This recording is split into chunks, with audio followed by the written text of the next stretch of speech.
కొత్త రేషన్ కార్డుల జారీపై ఆశలు. ఎట్టకేలకు దరఖాస్తుల స్వీకరణకు సర్కార్ నిర్ణయం. రేషన్ కార్డుల కోసం దరఖాస్తు చేసుకున్న వారిలో ఆశలు చిగురిస్తున్నాయి. ఈ నెల 28 నుంచి అర్జీల స్వీకరణకు రాష్ట్ర ప్రభుత్వం సన్నద్ధం అవుతుండటంతో ఏళ్ల తరబడి ఆశగా ఎదురు చూస్తున్న వారికి ఊరట లభిస్తుంది.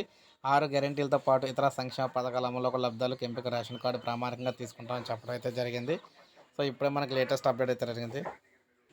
సంక్షేమ పథకాల అమలుకు రేషన్ కార్డును పరిగణలోకి తీసుకోవాలని ప్రభుత్వం నిర్ణయించింది.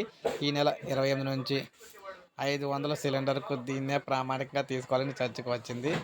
ఇప్పటి వరకు కార్డు లేని అర్హులకు వారు ఇచ్చిన అర్హత వర్తింపజేయాలని భావిస్తున్నారు తెలిసింది. అర్జీల స్వీకరణ ప్రారంభం నుంచి